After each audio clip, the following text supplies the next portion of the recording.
Gente, olha só, vamos lá, não vou procurar nada, porque a gente fala com coração aqui, e quando a gente fala com coração é tudo muito melhor.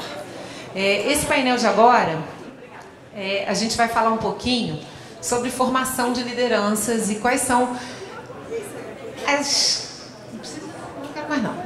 quais são as principais competências que o profissional precisa para se manter e se consolidar e crescer no mercado de trabalho. E a CEBIC vem há muito tempo, com o apoio da Eliana, que está aqui, que é membro do FASC CEBIC, representando o Sinduscon Ceará, lá de Belém.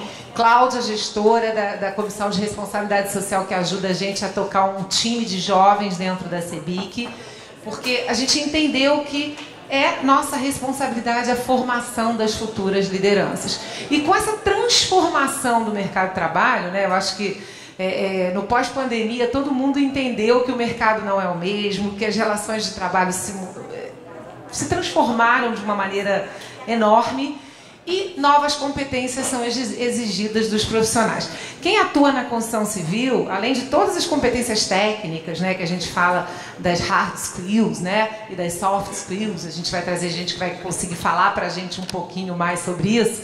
Que competências são essas? A gente tem uma competência também que a gente precisa desenvolver e que a gente pouco fala sobre ela, que é de relações com governos, né, que a gente precisa o tempo todo estabelecer e que em tempos de ética, de compliance, em tempos de mudança e transformação das relações da sociedade, uma sociedade presente, que acompanha, que cobra, isso se transformou de uma forma também exponencial. Então hoje a gente vai focar nessa questão. Quais são as soft skills, quais são as hard skills que a gente precisa trabalhar, que competências são essas e como é que é lidar com governos, como é que na hora que eu vou crescendo dentro de uma função de liderança, eu tenho que cada vez mais estar lidando com representantes de governos, de prefeituras, governos estaduais, governos federais, e como é que a gente se posiciona, como é que a gente se faz. A gente teve um projeto, um case no CEBIC Jovem, que foi assim impressionante o relato deles, de como eles jamais poderiam imaginar como as coisas acontecem dentro das esferas de governo,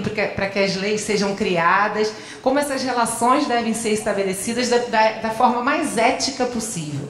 Então a gente vai falar sobre esses dois momentos. E a gente vai chamar a Rose e o Léo Barreto para junto com a gente aqui sentar, vamos juntos já sentar, fazer um bate-papo aqui, e cada um vai contar um pouquinho sobre essa sua experiência na formação de jovens lideranças e o que o futuro nos reserva, né?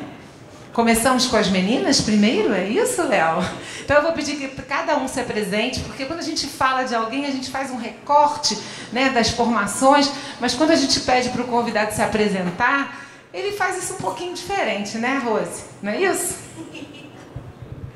Oi, gente. Boa tarde. Prazer ver vocês. Eu tô com uma estratégia meio doida, tá? Bom, primeiro que eu sou a Rose Longo, eu sou professora, eu sou empresária, eu sou consultora, eu sou um monte de coisa. E eu sou uma senhora, por favor, me chamem de você, mas eu sou uma mulher que na segunda-feira faz 71 anos. E que trabalha só desde os 15. E que foi mãe aos 50 de gêmeos. E que tem uma carreira profissional. E eu queria falar um pouco mais sobre quem sou eu em função do que eu vou falar no meu último slide. Super rapidinho mesmo, só pra gente... Fiquei morrendo de dó de não abrir boca para falar no painel anterior, que foi fantástico, amei de paixão. E que tem tudo a ver com o que eu acredito, né? Com a nossa capacidade, possibilidade, competência de estar neste mundo e atuar neste mundo. E a Cláudia e a Ana Cláudia me convidaram para a gente falar sobre isso, sobre competências, sobre o que a gente precisa fazer para estar vivo, com qualidade de vida, com competitividade no cenário de hoje. Me apresento mais depois. Bom, boa tarde. Prazer, meu nome é Leonardo Barreto, eu sou cientista político, trabalho em Brasília, ajudando na construção de cenários e relacionamento de entidades de empresas com o governo, né? Como a Ana falou, a gente teve a possibilidade de fazer um treinamento com o pessoal jovem, basicamente colocando neles o chapéu, né, do burocrata, o chapéu do político, para que a gente possa melhorar a nossa capacidade de compreensão sobre como os programas são desenhados. Isso por quê? Porque existe uma máxima que é verdadeira, né? O Fernando Henrique resumiu da seguinte maneira, né? Que São Paulo não conhece Brasília, Brasília não conhece São Paulo. Então, o que isso significa? Né? Que muitas vezes o mundo empresarial não entende a lógica do processo político. E muitas vezes o mundo político também não entende a lógica empresarial. Fazer um processo de trabalho, né, especialmente com lideranças setoriais, né, para fazer a aproximação desses mundos, é uma maneira que a gente encontrou, não é, de ajudar a melhorar o desenho de políticas públicas e, consequentemente, né, o desenho e o desempenho das empresas, especialmente aquelas que trabalham com o governo. E é sobre isso que a gente vai bater um papo.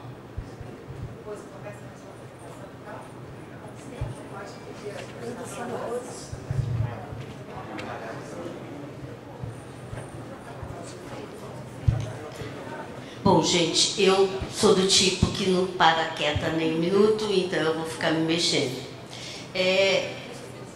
Você quer me ver de frente? Melhor do que de lado, vai. Vamos falar de novas competências. E competências são as novas moedas do século. Tá? E é muito legal quando a gente pode ter nascido no século passado, como nós todos, tá, gente? Porque é muito bonitinho, mas é que não é do meu tempo, eu sou do século passado. Tudo bem, todos nós somos, a não ser quem tem menos que 23 anos aqui nessa sala. E o mais importante é que todos estamos vivos hoje. Então, o meu tempo é o aqui e o agora. Certo? Faz sentido para vocês? Então, assim, eu já vou começar assim, o mundo mudou, ponto.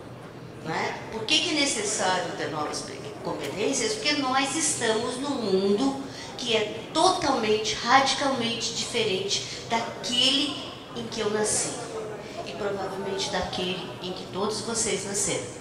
E de fato, o que isso significa é que a gente vive num mundo complexo, volátil, num mundo que muda tudo o tempo todo, num mundo onde a ansiedade e a incerteza são as doenças do século XXI. Né? E aí a gente fica assim, meu Deus, como é que eu me comporto hoje? Algumas pessoas ainda têm aquela ideia, aquele sonho de dizer, o que será que o futuro me reserva? O futuro já chegou. As mudanças acontecem sempre no momento presente, todos os dias. E eu não conheço ninguém que tenha acordado amanhã. Né? Todo dia que eu acordo é hoje. Não sei porquê, não sei vocês se vocês acordaram amanhã, mas eu sempre acordo é hoje. Então, se eu quero viver nesse mundo e fazer parte desse processo de transformação, eu tenho que estar atenta ao que está acontecendo hoje. Né? E na prática, o que a gente está vendo é o seguinte, tem sempre um mundo que está terminando e tem um mundo que está começando.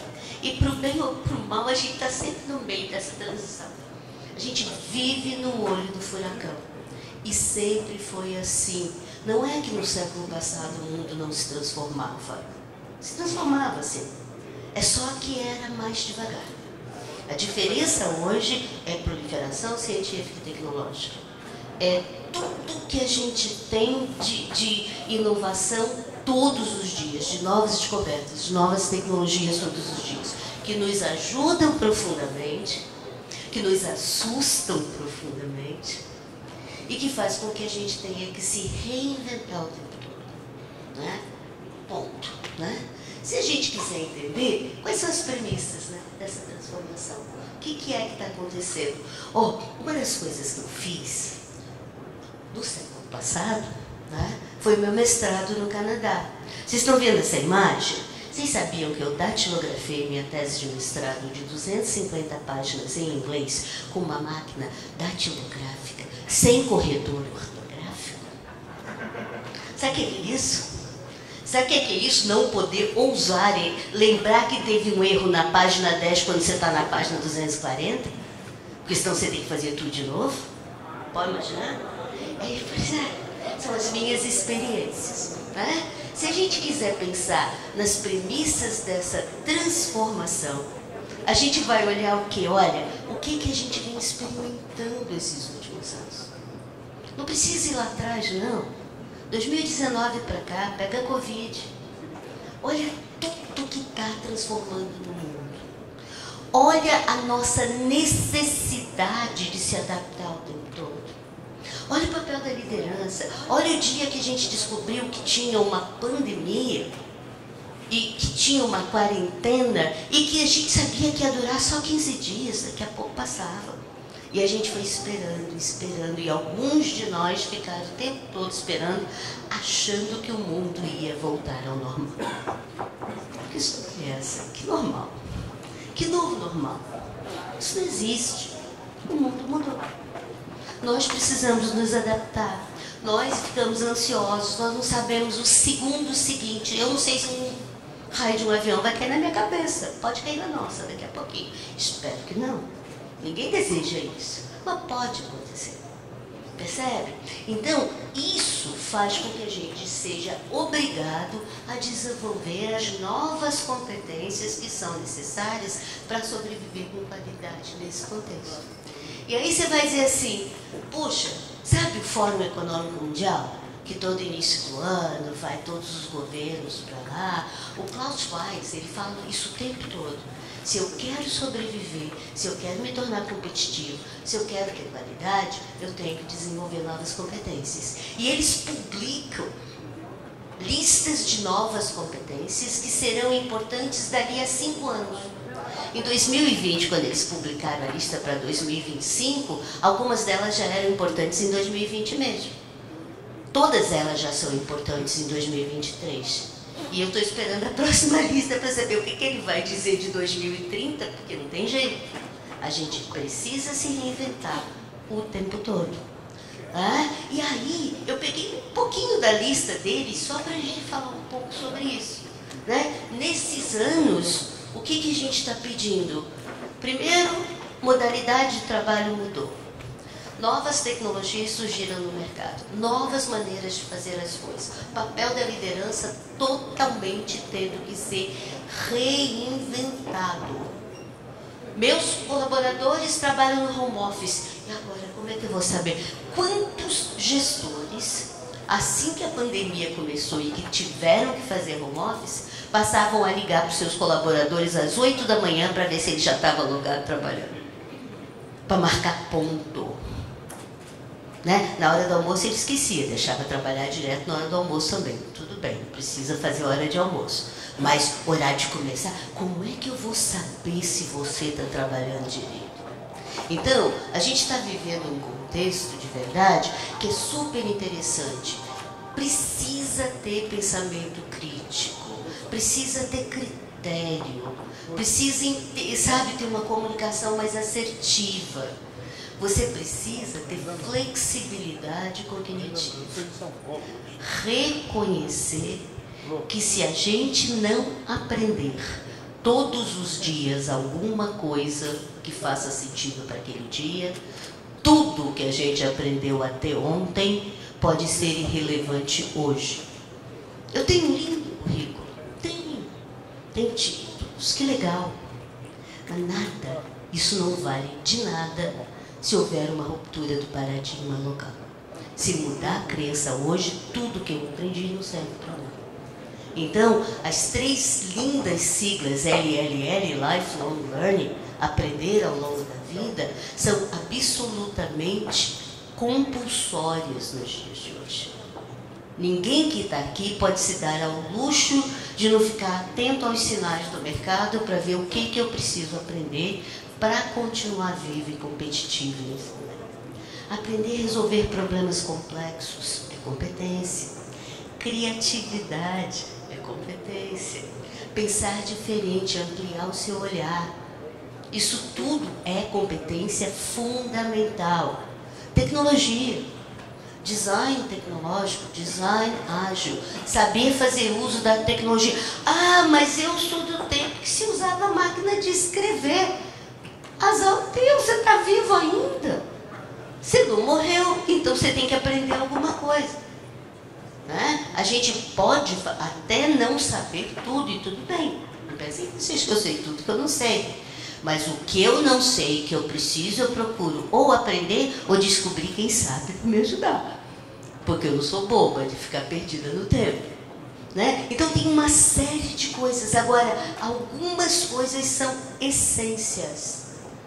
Flexibilidade, tolerância ao estresse e resiliência. Saúde mental hoje em dia é crítico.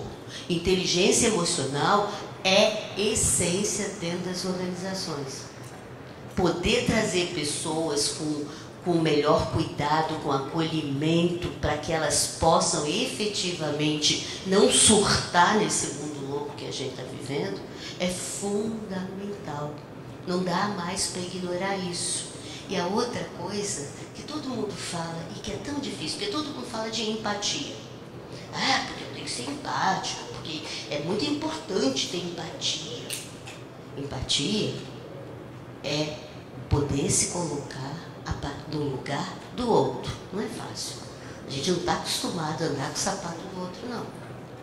Empatia tem a ver com escuta ativa. E a maioria de nós adora falar e escuta muito pouco. Então, isso é fundamental. São essas competências que você pega os colaboradores, os gestores, os líderes de todas as organizações hoje, em qualquer segmento de mercado, que você precisa ajudar a desenvolver. E isso muda radicalmente, inclusive, o papel da liderança. Só para vocês terem uma ideia, durante a pandemia, a McKinsey fez uma pesquisa mostrando o comportamento da liderança que estava mudando em função da Covid-19. E o foco mudou, gente. O foco mudou. Comando e controle não faz mais sentido. Ah, mas espera aí, mas tem áreas que ainda existem. Existe, vai existir por muito tempo. Mas dependendo da estrutura que eu tenho, eu preciso, e isso é essência para a liderança, é construir um ambiente de confiança. É ter transparência e ética. É não ter que parecer super-herói. Nós não somos super-heróis. Né? No painel anterior, estava falando que as mulheres não têm que ser Mulher Maravilha. Nenhum de nós tem que ser super-herói. Seja ele de que natureza seja. Porque nós não somos perfeitos. Porque um ser perfeito é um ser inacabado. Já pararam para pensar? Se eu sou perfeita para o mundo de hoje, o mundo muda, eu sou o que amanhã? Né? O fato de eu ser imperfeita não significa que eu não tenho algumas competências. Mas a hora que eu me considero um ser perfeito, eu também acho que não tenho mais nada para aprender. Porque a síndrome do copo cheio. Se eu já sei tudo que eu preciso, vou encher com mais o quê? Né? Então, esses cuidados, a liderança, ela precisa desenvolver autonomia nos seus liderados. Ela precisa gerar engajamento. Ela precisa ter transparência e clareza para ter alinhamento estratégico. Ela precisa saber se relacionar bem com as pessoas e conhecer as pessoas com que ela trabalha. E eu sei que, principalmente na construção civil, mas eu trabalho com 10 mil pessoas. Ninguém disse que era fácil. Ninguém disse que você quer ser líder, você vai ter trabalho, sim. Desculpa, mas vai ter. E ninguém lidera uma equipe de 10 mil ao mesmo tempo. Então, você tem que saber escalar esse processo, saber conhecer a você mesmo e ao outro, porque senão você não é capaz de lidar bem com as pessoas. Então, nós estamos falando de uma série de coisas que precisam acontecer se a gente quer desenvolver pessoas. Né? E, além do mais, é função de liderança mediar o processo de aprendizado do seu liderado. É desenvolvendo o outro que eu me constituo. Que eu vou ter uma equipe de resultados positivos. E vai ter. E tem um monte de coisas acontecendo nesse sentido. Um monte de novas propostas e conceitos que são muito interessantes. E parar da gente esperar a receita de bolo. os 7 hábitos do não sei o quê, as 7 receitas do não sei o quê, as 7 dicas para não sei o quê. Esquece. Bobagem. O mundo muda todos os dias, o tempo todo. O conhecimento se torna obsoleto a cada segundo.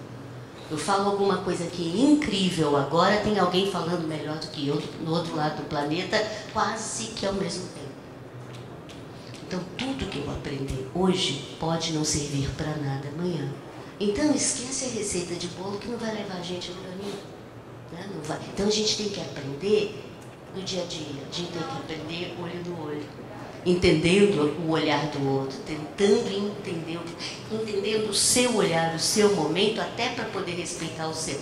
Percebe? É um pouquinho diferente, não é assim, não, eu tenho a minha postura, eu tenho alunos, eu dou aula na pós-graduação, daqui a pouco eu estou correndo para lá, eu tenio meus alunos que são líderes, gestores, Rose, mas eu não posso fazer isso, porque se eles perceberem que eu tenho fragilidade, eles vão me comer vivo. Eu falei, desde quando eles acreditam que você é um homem de ferro? Isso, gente. Isso é história de carochinha, que nem vivemos felizes para sempre. Isso não existe. Ninguém aqui é homem ou mulher de ferro. E demonstrar que você pode aprender, que você está junto, que você é tão humano quanto o outro, é fundamental. Faz toda a diferença. Né? Aí a gente vai lá, né? O ano passado a gente fez um trabalho lá em Brasília com o jovem da CIBIC. O jovem da CIBIC é agente de mudança. Como nós todos temos que ser, percebe? É nosso papel fazer parte dessa transformação, caminhar nessa transformação. E se algum de nós tem um pouco mais de conhecimento, ele além do mais tem a responsabilidade de ajudar o outro que está tentando aprender. E como é que a gente lida com isso? Primeiro, reconhecendo o que é valor no século XXI. Acabou o gênio isolado. Não é que ninguém sozinho não possa ter boas ideias, não é disso que eu estou falando. É que comunicação, colaboração, aprendizagem, conhecimento, criatividade, inovação são efetivamente as grandes moedas do século XXI. Ninguém faz nada sozinho. Você estava aqui, todo mundo conversando, todo mundo falando de rede de apoio, de colaboração, de contar um com o outro, de não ter vergonha de dizer que precisa de ajuda. Foi a fala da última, eu não lembro os nomes das pessoas, entende? E é isso, nós todos precisamos colaborar, compartilhar, para poder co-criar, para poder gerar resultado. Agora, achar que você sozinho vai fazer tudo é se condenar ao insucesso, não se iluda. Então, se a gente reconhece isso, a gente tem que garantir para os nossos colaboradores que eles efetivamente tenham esse mindset adequado a esse contexto de século. Como é que eu mudo cultura? Não é fácil, gente, mas é possível. Né? Eu não posso, eu só tenho 25 minutos, já deve estar quase acabando, então eu não posso me estender muito. Mas não se iludam, tem formas de fazer. Mas uma coisa a gente não pode deixar de fazer. É função de quem tem esse conhecimento de capacitar, desenvolver, de orientar, de treinar os nossos colaboradores. Porque aí eles desenvolvem o mindset adequado e eles vão ser as nossas pernas e os nossos braços nesse processo de transformação. Né? E eles vão ter uma capilaridade maior do que a nossa. Um faz uma coisa, 5 faz muito mais, 15 faz mais ainda. E se você trabalhar com 5 e cada 5 trabalhar com 5, você tem uma rede de apoio fantástica e muito mais rápido do que a gente pensa. E o trabalho que nós fizemos no ano passado foi um trabalho onde eu fui a Brasília. Eu já morei em Brasília um monte de tempo também e tal, mas eu fui para lá para trabalhar com esses jovens design ágil.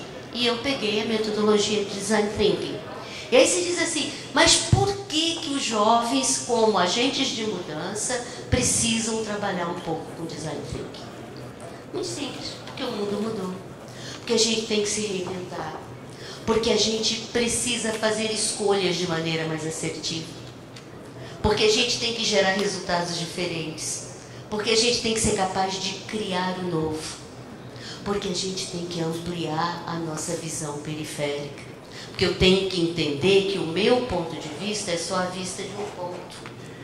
Mas se eu, junto com todos vocês, olharmos para qualquer tipo de fenômeno, se nós pudermos respeitar e acolher todas as referências, a gente vai enxergar muito melhor.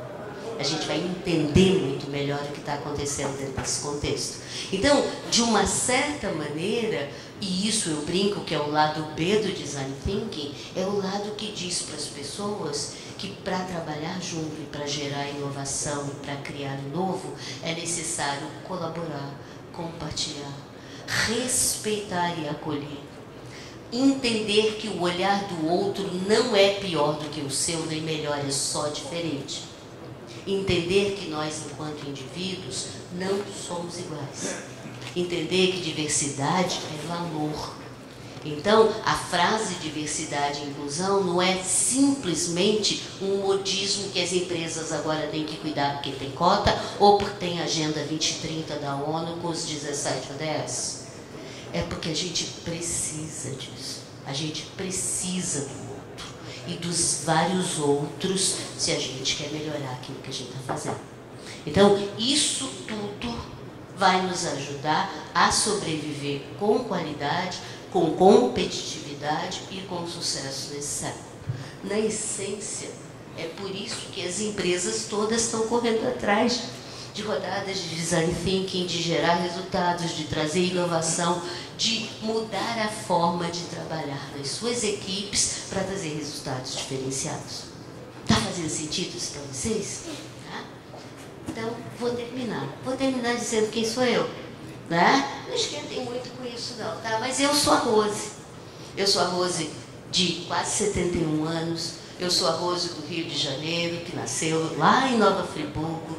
Eu sou a Rose que não fez nada de tecnologia, nem de engenharia. Eu sou bibliotecária de graduação.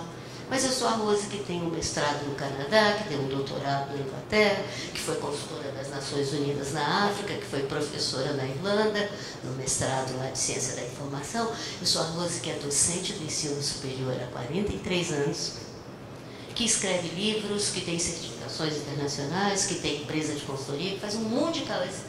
E que nada disso é importante o suficiente se mudar o paradigma. Porque é muito legal falar do seu currículo. Mas se mudar tudo como eu conheço até hoje, tudo que eu fiz não serve para nada. E eu só estou aqui falando com vocês porque eu continuo aprendendo. Porque eu terminei meu doutorado em 86, gente. Faz as contas aí, alguns de vocês não eram nem nascidos em 86, eu já era doutora. Se eu tivesse parado de trabalhar lá, vocês acham que ia fazendo o quê? Ia dar nem para fazer bolinho para vender na porta, porque eu não sei cozinhar. Nem isso eu ia conseguir fazer. Mas eu estudo, eu aprendo, eu ensino, eu acredito na construção coletiva do conhecimento. Essa é a minha essência, essa é a minha crença. Então eu dou aula de criança, eu dou aula de um monte de coisa, porque eu estou estudando o tempo todo. Mas a Rose que está aqui e que está falando um pouco disso para vocês, é mais para vocês perceberem que é possível ter 70 anos e ser produtivo. É possível ter 70 para 71 e ser mãe de 2 meninos de 21. Entende? É possível ir para o futebol. Eu gosto de futebol, de carnaval e cerveja. Entende? Eu desfilei na Tom Maior antes da pandemia. Eu fui para o Morumbi o ano passado, início do ano, eu estava lá em Barueri, na Arena. Porque eu gosto de futebol, porque eu vou para estádio, porque eu gosto de carnaval, porque eu gosto de praia. E isso tudo é o contexto de uma pessoa que não tem medo de viver. Então, se serve, né, como uma palavra, que em 5h30 vou sair correndo, eu já vou passar a palavra, passar o microfone para o Léo. Enquanto a gente está vivo, tem espaço para a gente. Desde que a gente queira fazer esse espaço. Desde que a gente não tenha medo, como disse a Geisa aqui, como disse as outras senhoras que estavam aqui, que elas não tenham medo de dizer não quando é preciso dizer não, de dizer sim quando é preciso dizer sim, e de se lançar, porque os desafios vêm. E eu nunca vou dormir arrependida daquilo que eu não fiz. Porque tudo que veio do meu caminho eu disse sim, porque eu queria testar e ver o que dava. Entende? Então, é isso. Se a gente quiser continuar vivo com qualidade, com sucesso nesse mundo, vejam quais são as competências que cada um de vocês tem que desenvolver. Veja o que está precisando ser aprendido agora. Não tenha vergonha de dizer que não sabe. Corre atrás de quem sabe, vamos aprender com quem sabe. Eu aprendo com todo mundo. Todo mundo. Até com a senhora que faz faxina na minha casa, ela me ensina coisa peça que eu não sei. E que são úteis para aquilo que eu preciso naquele momento. Então, eu acho que é isso que vai manter a gente vivo. É aprender todos os dias, acreditar que a mudança acontece no momento presente e que a gente não pode ficar esperando ou dormindo nos louros do passado. Porque é muito fácil dizer, mas eu já fiz tanta coisa, já deu. Deu não. A hora que me enterrarem, aí deu. Não posso fazer mais nada. Mas até lá, estou aqui. Tá bom, gente? Super obrigada.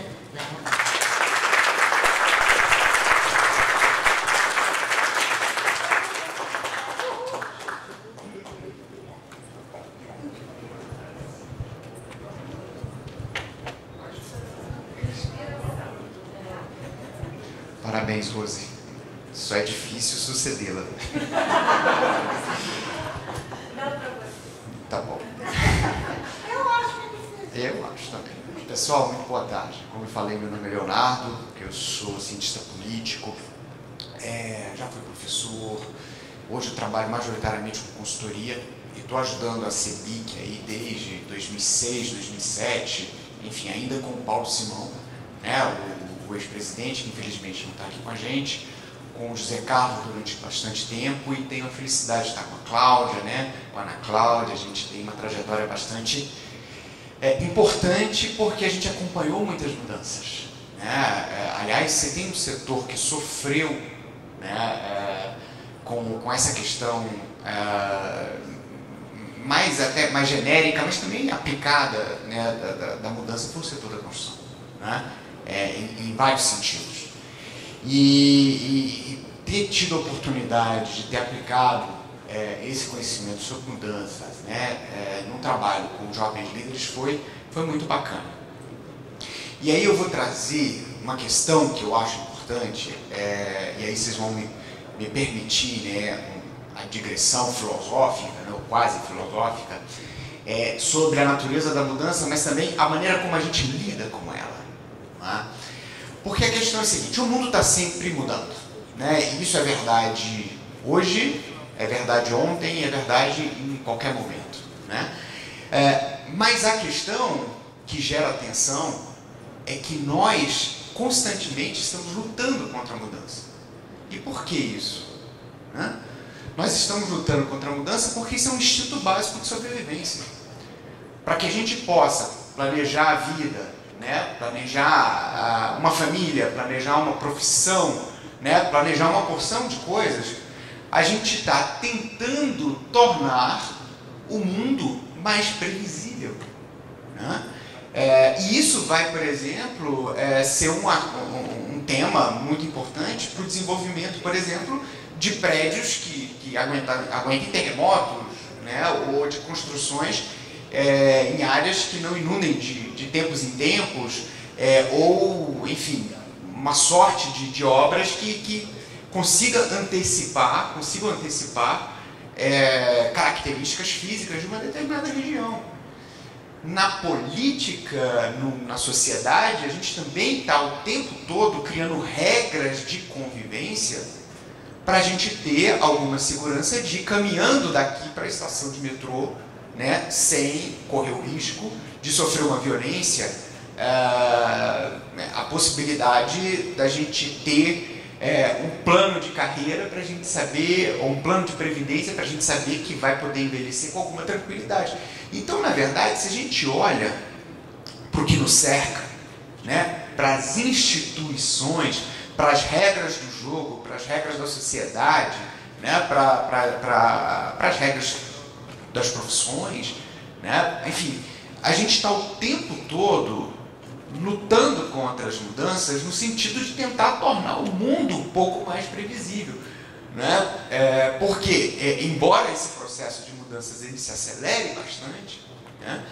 A gente não dá conta disso, né? Se a gente não tentar criar, né, um conjunto de pilares, né, sobre os quais a gente tem a capacidade de ficar, né, de fincar pé, vamos dizer assim.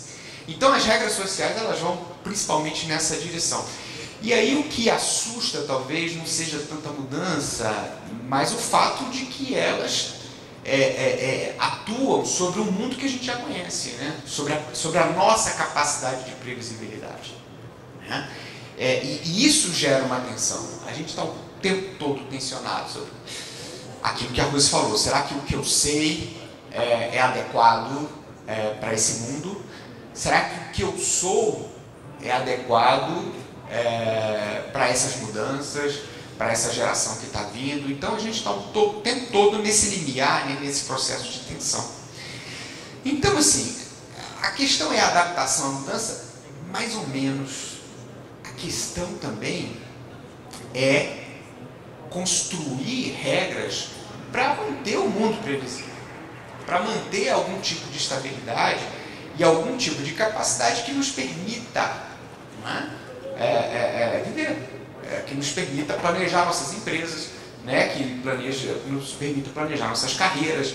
Então, assim, olhar para as mudanças também é um insumo para que a gente possa interagir com elas, mas não apenas nos adaptando. Assim, peraí, mudança,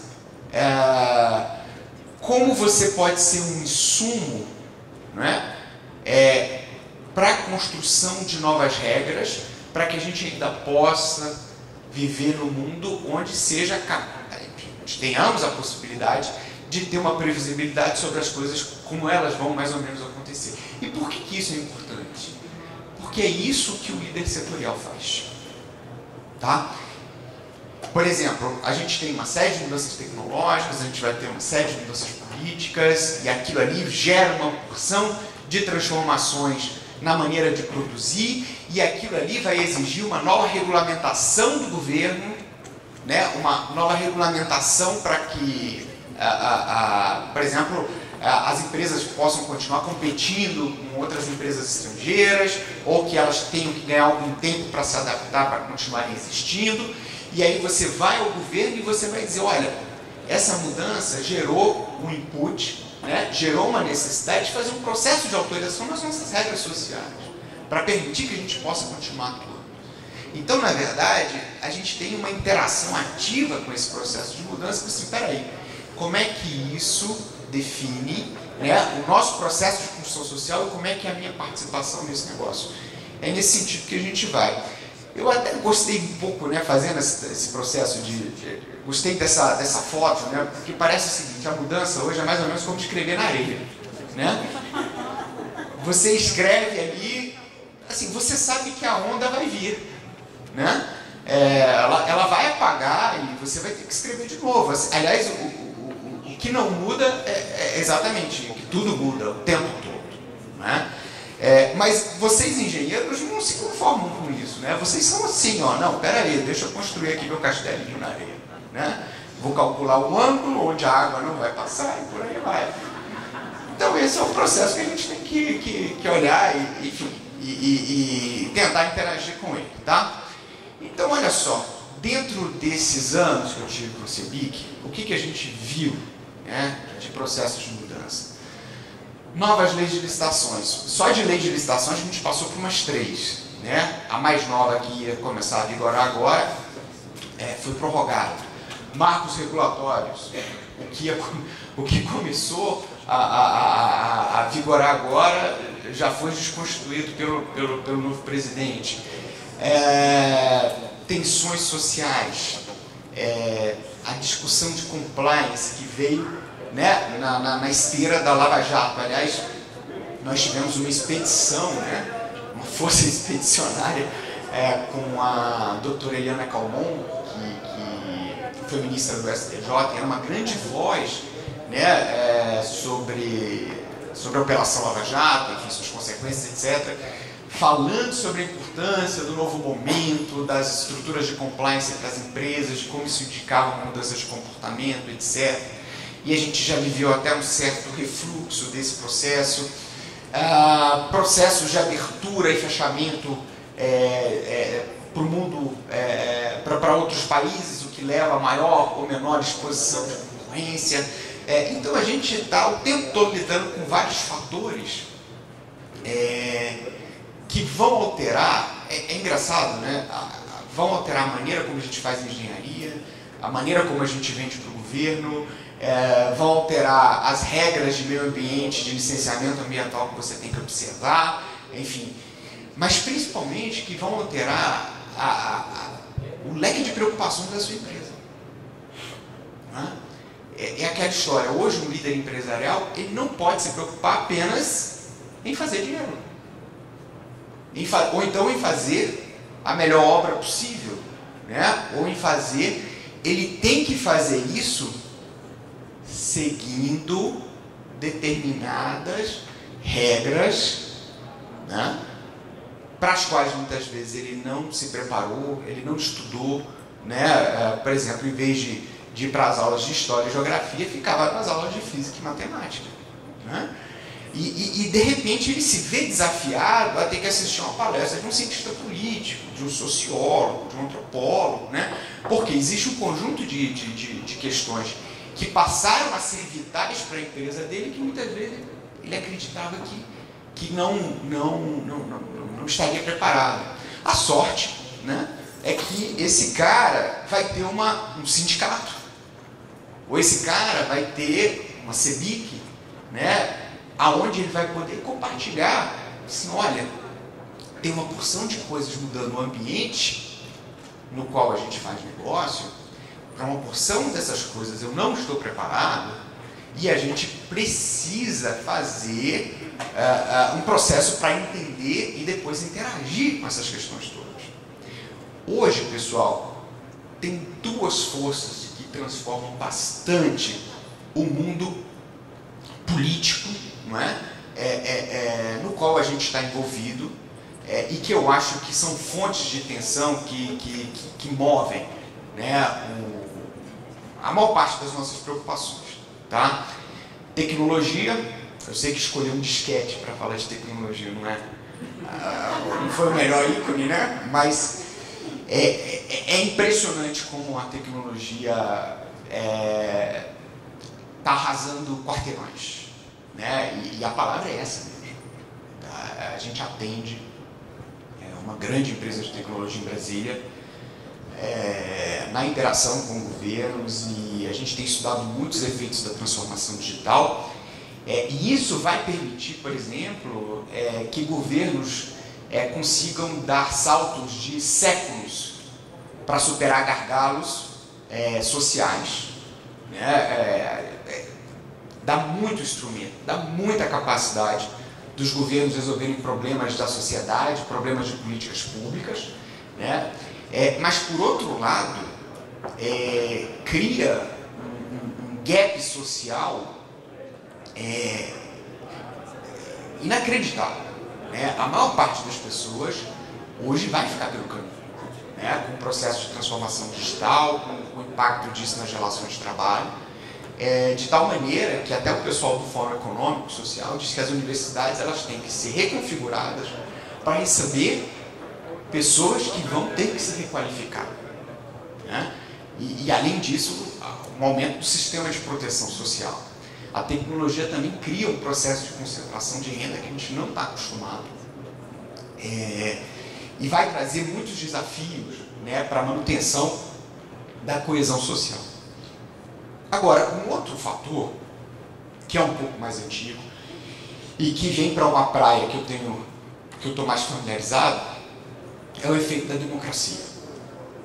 E o que isso significa?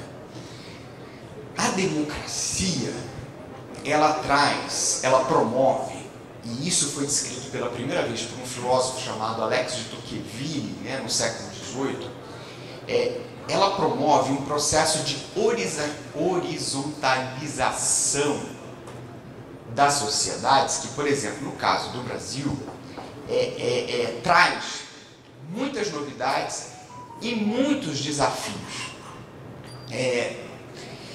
que, de certa maneira, desconstrói um modelo econômico no qual nós estávamos ancorados, né, que privilegiava relações hierárquicas muito bem definidas, né, estruturas, isso, claro, vai variar de estado para estado, de lugar para lugar, mas assim, estruturas oligárquicas muito fortes, um capitalismo de compadrio, de laços de amizade, estruturas de corrupção muito difíceis de serem quebradas, estruturas de discriminação muito consolidadas, e que vai, a partir da democracia, com a questão da transparência, com a exigência das pessoas por um processo de igualdade perante a lei, principalmente, de não aceitar, de percepção de como as estruturas de corrupção comprometem o desenvolvimento econômico. Hoje a gente tem muitas empresas, e a gente atende várias delas, né, que dizem assim: eu não vou colocar uma planta num estado onde eu tenho um risco grande de corrupção, porque as estruturas de compliance da minha empresa punem o executivo que entrar numa cilada dessa. Então hoje isso é um risco econômico muito forte. Então você tem um processo de transformação das relações sociais com um reflexo muito forte nas relações econômicas, que, embora, né, a gente tenha visto aí um refluxo até natural, até esperado, né, dos resultados da Lava Jato, eu não tenho a menor dúvida que esse é um processo de aumento de transparência de negócios, que isso absolutamente veio para ficar, né? E quem não entender isso, né, a necessidade de adotar padrões corretos, éticos de conduta, especialmente no relacionamento com o setor público, vai ter problemas, porque a verdade é que não há mais segredos, né? Não há mais maneiras de esconder problemas, né? Enfim, nessa grande sociedade democrática e de informação que a gente vive. E isso tem transformado, olha só que interessante, o que as pessoas esperam das empresas. Isso é muito curioso. Você pergunta o que o consumidor ou o que o cidadão espera da sua empresa. Você pode responder um produto de qualidade. Espera que eu tenha um bom atendimento de pós-venda. Espera que eu tenha transparência nos meus processos, um bom preço. Mas o que mais? Essa discussão, ela começou nos Estados Unidos em função de uma CEO de uma grande empresa de turismo, que ela disse o seguinte, ela tinha decidido o seguinte: nós não vamos mais vender pacotes turísticos para destinos reconhecidamente alvos de turismo sexual. E aquilo gerou uma repercussão no setor, porque alguns disseram assim: cara, a gente não deve fazer esse tipo de julgamento normativo. O nosso negócio é vender hotel, estadia e passagem. Nós não devemos fazer um julgamento moral ou ético, ou qualquer coisa que seja, né, dos destinos ou daquilo que o cidadão vai fazer aonde ele vai. E aquilo gerou uma certa tensão. Mas o fato é que essa executiva, ela foi alçada a uma espécie de estrelato nos Estados Unidos. E tanto a sua empresa, né, quanto ela mesma ganharam um nível de visibilidade que incentivou as empresas a perceberem que talvez elas precisassem ir um pouco além, né, de um trabalho focado única e exclusivamente nos seus produtos. Tá? Então, por exemplo, aqui tem uma capa da Economist que saiu acho que há 2 anos, né, The Political CEO. Esse aqui é um texto também que está lá no Axios, que é um portal de artigos, que estão colocando o seguinte, mas veja, as pessoas estão exigindo que os executivos tenham algum nível de ativismo, né? Algum nível de demonstração de compromisso social, e claro, isso aqui vem imbuído de uma intenção nobre, mas isso aqui também traz uma quantidade gigante de riscos. Gigante de riscos. A The Economist, por exemplo, ela é super crítica à ideia de que CEOs, de que executivos passem a ter posição de ativistas sociais ou de ativistas políticos. Por quê? Primeiro, porque é muito fácil você entrar numa polarização e começar a ser identificado com um lado ou com o outro de uma disputa política. Não é? E isso muitas vezes faz você perder clientes, né? Faz você perder mercado. Então, assim, se posicionar sobre determinadas questões é muito complicado. Para vocês terem uma noção de como essas coisas estão se desenvolvendo, eu tenho uma grande amiga que hoje é vice-presidente de comunicação da Unilever. E ela é da área de relações governamentais. Ela ficava embaixo da área de comunicação. E hoje, a área de comunicação está embaixo dela. Por quê? Toda vez que o cara vai fazer uma campanha de marketing, eles submetem essa campanha a ela e dizem assim, tem chance da gente se indispor com algum grupo? Tem chance da gente se indispor com algum partido? E às vezes tem. E às vezes eles encaram, às vezes não. Não é? Então assim, você tem esse processo.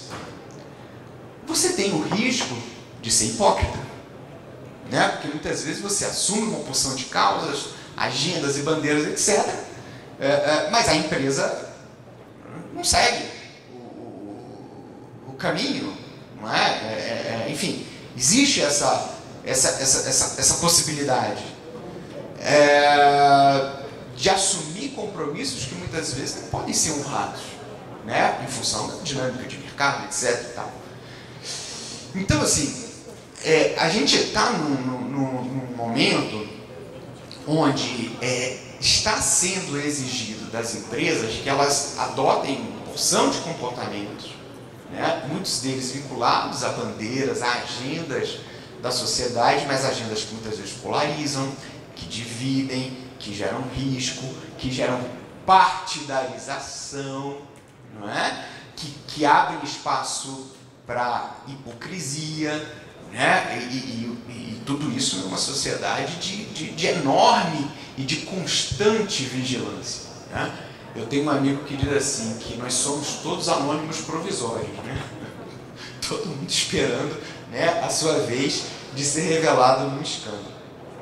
Mas o fato, pessoal, é que essa é uma perspectiva crescente. E isso significa que o CEO, né, ele vai ter que começar a se preocupar com temas para os quais ele não foi preparado, ele não foi treinado na faculdade. Meio ambiente, sociedade, governança, enfim, agendas que são praticamente impostas. É claro que aí você cria automaticamente um grande mercado em torno delas, né, de assessores, de consultores, de pessoas para preparar, né, comunicadores, enfim, uma porção de instrumentos e de estruturas. O que vai fazer, pessoal, que pelo menos as empresas tenham que recorrer a especialistas em políticas públicas. E é aqui que a gente chega no nosso treinamento. Tá? E aí eu acho que esse é um processo de formação, não vou dizer que é obrigatório, mas altamente sugerido, né, que a empresa tenha alguém capaz de entender em que área de políticas públicas ela está inserida e qual a maneira como ela tem que interagir com essa área, com essas mudanças trazidas, né, por essa inserção. E é muito engraçado, pessoal, aqui não é uma escolha das empresas, né? As empresas praticamente foram empurradas para isso. Né? E é esse o ponto que eu estou colocando. É uma exigência que as empresas não escolheram, mas que as consequências, que o contexto, a realidade, enfim, acabou trazendo de uma maneira muito forte e que tem um componente que agrava um pouco essa questão, que é uma tensão entre setor privado e setor público. Por quê? Porque o setor privado vai muito mais rápido do que o setor público. A gente está envolvido numa discussão na Associação Brasileira de Relações Institucionais e Governamentais, porque todas as empresas evoluíram bastante nessa legislação de compliance e as autoridades públicas não. Você tem alguns lugares do governo que essa coisa andou melhor. Agora, tem outros lugares que isso não andou. E muitas vezes você tem a situação onde um cara, um executivo antigo da empresa, né, com um histórico longo de relacionamento com agentes públicos, chega aquele velho burocrata, chega aquele velho político e diz assim: olha, agora as coisas não podem ser como eram antes. E isso gera um processo de tensão que vocês não têm ideia do tipo de N situações que pode gerar e que acaba exigindo um tipo de comportamento da nossa parte. A gente fez um treinamento com os jovens líderes e aí, pessoal, a premissa aqui, não é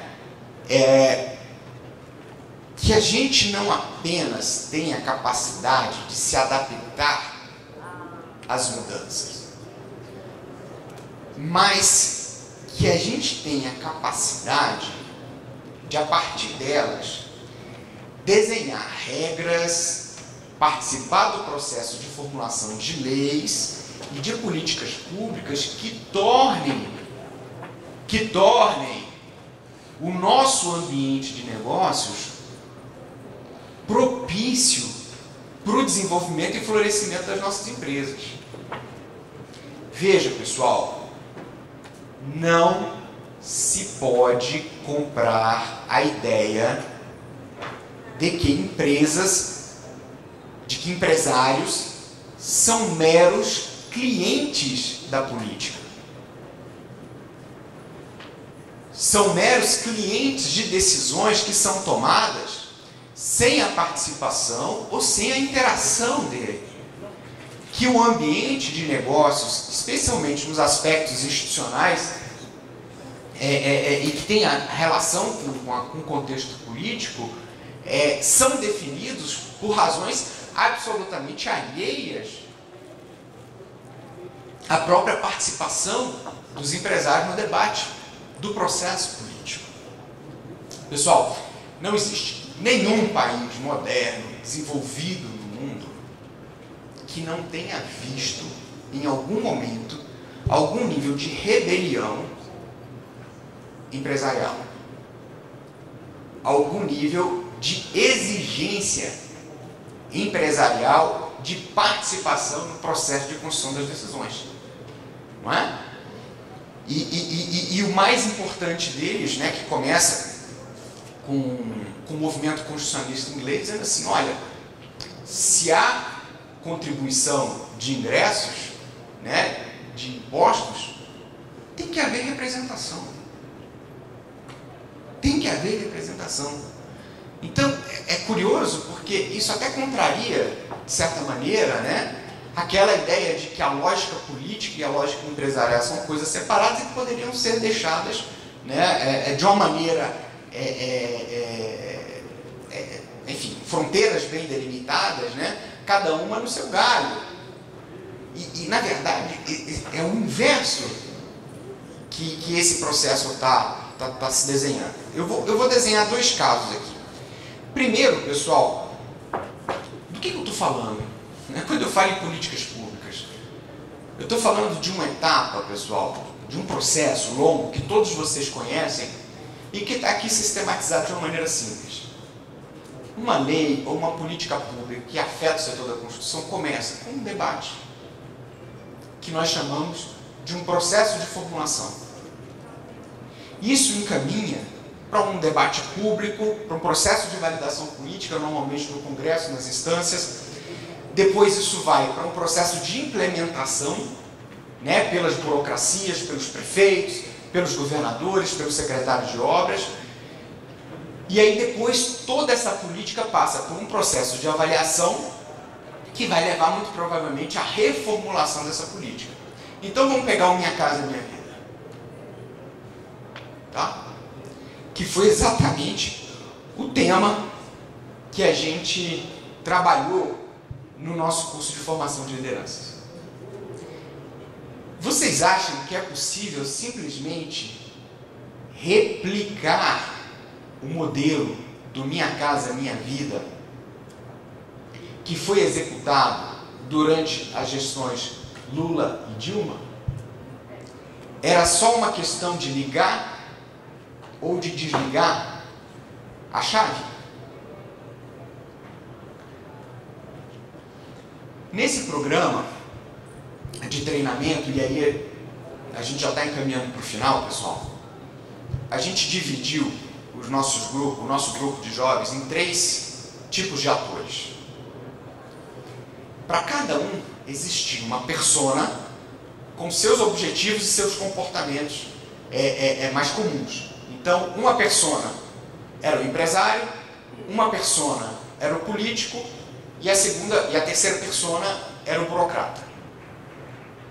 Qual o objetivo estratégico do político, pessoal? Vamos ver se vocês estão afiados aí. O que o político majoritariamente quer? Voto. O político sempre quer um novo mandato. E ele vai trabalhar no sentido de garantir esse novo mandato. O que um burocrata quer? O que o cara lá da administração quer? Aposentado? Não. Olha o preconceito. O que ele quer? Seguir a regra. Para quem teve relação com o burocrata, fundamentalmente, qual é a preocupação dele? Não ferir a regra. Adequar os propósitos políticos às leis orçamentárias, ao direito administrativo, às regras constitucionais. Basicamente, o que ele quer é seguir a regra. E o que o empresário quer? Resultado. Aí você coloca esses 3 caras para desenhar uma política habitacional. E é muito curioso, porque o resultado disso, normalmente, pessoal, é um discurso, uma conversa de imensa desconfiança. De imensa desconfiança. Tá? O político acha que o burocrata quer boicotá-lo, porque não quer executar aquilo que prometeu. E acha que o empresário está única e exclusivamente preocupado com o lucro dele, né? Sem preocupações ambientais, sem preocupações sociais, nem nada disso. O burocrata acha que o político é um demagogo, muitas vezes corrupto, que age fora dos interesses comuns. O empresário acha que o político também é corrupto e acha que o burocrata é preguiçoso e não quer trabalhar. E aí você tem uma mesa onde ninguém confia em ninguém. Só que a gente precisa desenhar um programa. E esse programa não pode ser desenhado se você não tiver a participação dos 3 atores. Você não pode ter um programa desenhado se o político, que é o cara eleito, as prioridades que a sociedade deseja para aquele momento. Mal ou bem, ele é o canal de conexão com a voz das pessoas. Você não consegue trabalhar sem o burocrata, porque ele é o cara que conecta, né, os objetivos prometidos pelo político com os recursos existentes, com a legislação existente. Ele é o cara que tem toda a história de políticas habitacionais feitas nos últimos 30 anos. Ele é o cara que tem o resultado das avaliações realizadas. Ele é o ente permanente de continuidade de todo o processo. E você não tem um empresário, você não tem esse processo sem um empresário, porque ele oferece a viabilidade econômica, ele vai permitir dizer o quanto é possível fazer com os recursos existentes, não é? Ele vai dizer qual é a tecnologia disponível. Então, hoje a gente tem uma mesa onde as figuras se desconfiam mutuamente, né? No entanto, um bom diálogo entre elas é essencial para que esse processo aconteça. Então, o que a gente fez? Claro que a gente só tem ligação com o empresário, né? A gente não pode dizer assim, senta aqui político, senta aqui burocrata, agora vocês vão se colocar no papel do empresário, para a gente poder ver como é que eles passariam a se comportar depois que entendessem como o outro lado pensa. Mas no nosso caso, as jovens lideranças da CEBIC, eu acho que o resultado foi muito legal, porque na hora que eles se debruçaram sobre Minha Casa Minha Vida e cada um estabeleceu quais eram as prioridades a partir das pessoas que estavam desenhadas, a primeira reação foi de choque, né? O político foi lá e disse como deveria ser o programa, o burocrata foi lá e deu a sua versão, e o empresário deu aquilo que ele queria, e os participantes entraram em choque. Mas isso aqui vai conversar com um aspecto que a Rose colocou na sua palestra, que é a nossa capacidade, segundo o termo que ela usou, né, andar com o sapato do outro.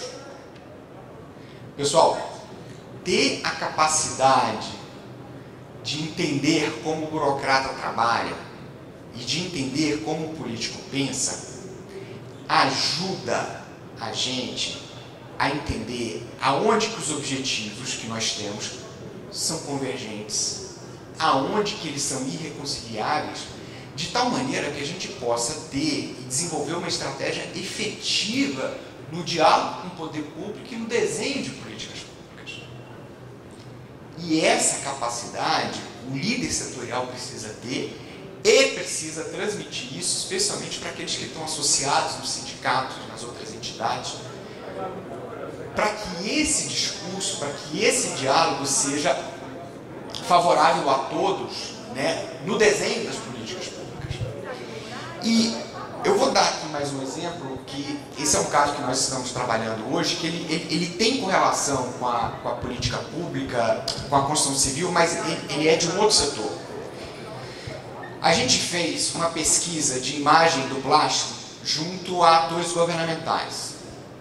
A gente pesquisou prefeitos, secretários de estaduais de meio ambiente, deputados, senadores, deputados estaduais e vereadores. E aí, basicamente, todo mundo tem uma imagem negativa do plástico. Quem nos contratou foi um fabricante de plástico, né? E aí, eles muito preocupados com que o plástico se torne um novo cigarro, né? O que significa? Comece a ser alvo de regulações restritivas muito fortes. E aí, depois do resultado da pesquisa, o que a gente percebeu? Que enquanto houver uma má gestão de resíduos sólidos, o plástico será sempre visto de maneira negativa.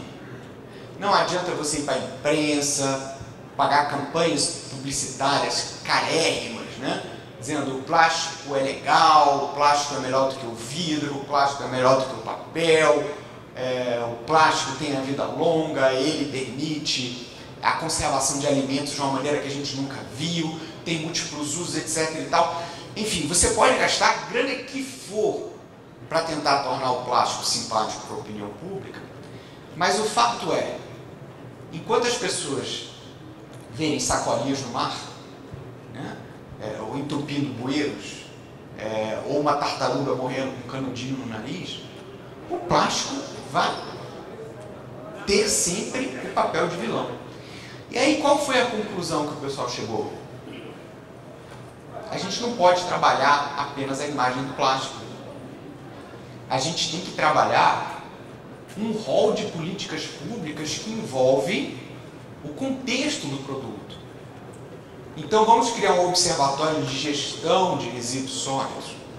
Vamos criar um fórum de discussão de melhoria de gestão de resíduos sólidos.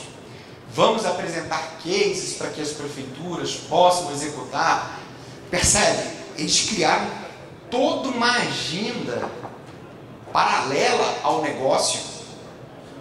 Aliás, não totalmente estranha, né? Mas assim, distinta do negócio. Para quê? Para que o negócio pudesse sobreviver.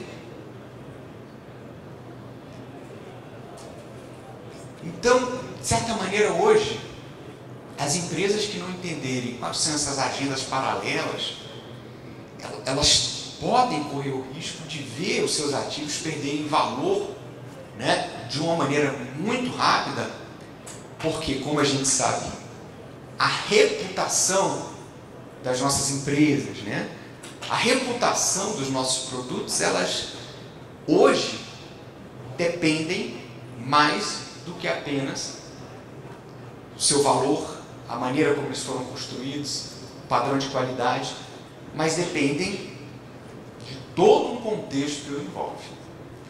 Então é nesse sentido, né, que os jovens líderes eles foram convidados, né, a entender que talvez as empresas tenham, os jovens líderes tenham, os líderes tenham, os CEOs tenham a necessidade de compreender esse processo de desenho de políticas públicas no intuito de melhorar não apenas o desenho das políticas, mas mesmo preservar o valor da reputação das suas empresas, dos seus produtos, dos seus negócios. Pessoal, é isso. Muito obrigado, tá, por vocês ficarem aqui até às 6 horas.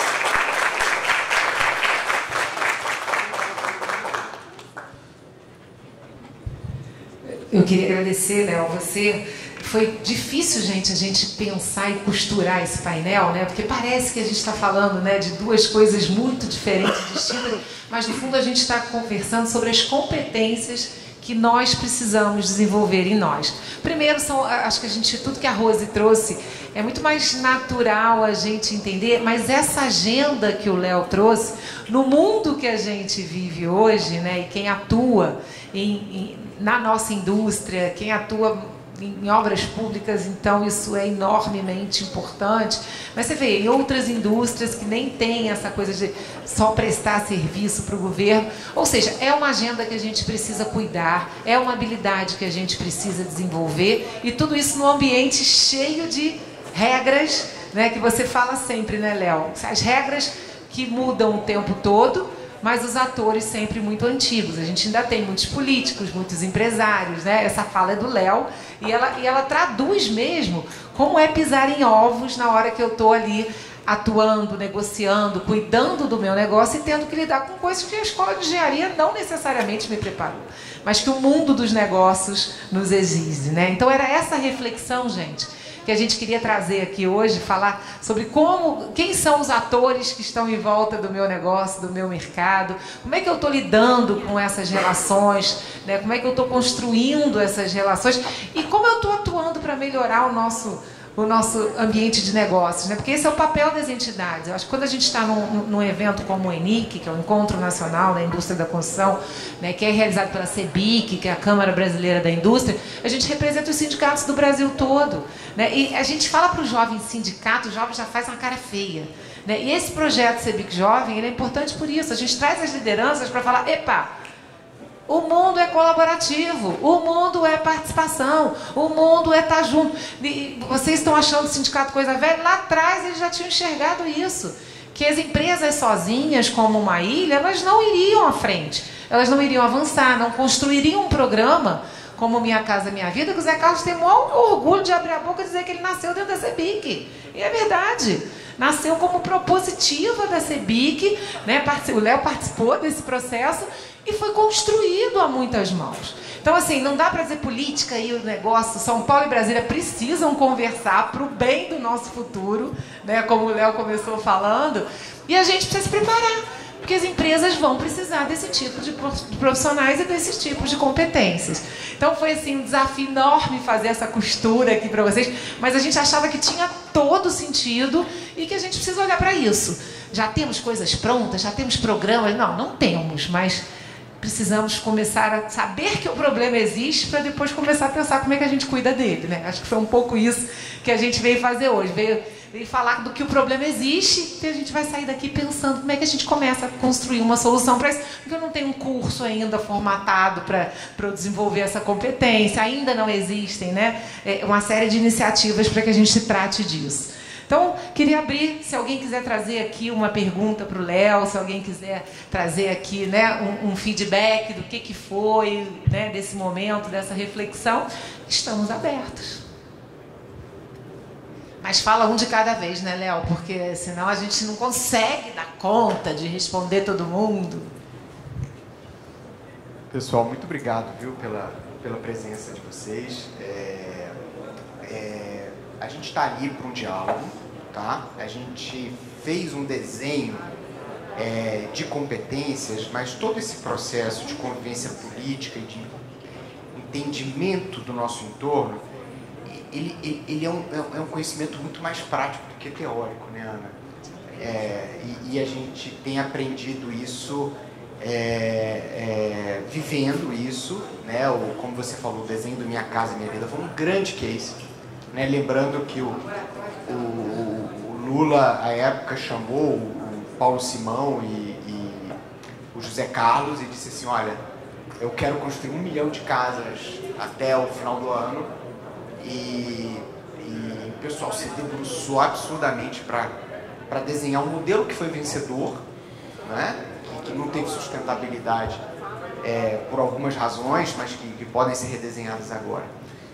Mas o fato, assim, se eu pudesse deixar uma mensagem final, Ana, seria no sentido: nós não somos apenas clientes das mudanças. Aliás, a humanidade só existe porque nós fomos muito competentes em criar estruturas que minimizem os impactos da mudança e permitem, né, que a gente possa ter previsibilidade para poder envelhecer até os 80, até os 90 anos. Né? Nós criamos sistemas de previdência, nós criamos sistemas de saúde, nós criamos cidades à prova de terremotos, nós criamos sistemas de saneamento, enfim, uma porção de estruturas para permitir que a vida siga, embora o mundo seja muito instável. E repetindo isso, nós não somos apenas clientes ou vítimas do processo político. Tá? E quanto mais rápido a gente entender, né, que na verdade a gente tem um processo muito ativo nesse negócio, né, que eleger um presidente não é entregar a chave da porta da frente da nossa casa para ele, né, quanto mais rápido a gente entender que as coisas podem ter continuidade a partir da ação de entidades, por exemplo, como a da CEBIC, mais rápido a gente vai ter um ambiente de negócio que seja compatível com o tamanho do nosso país e com a qualidade dos nossos engenheiros e engenheiras. É isso aí.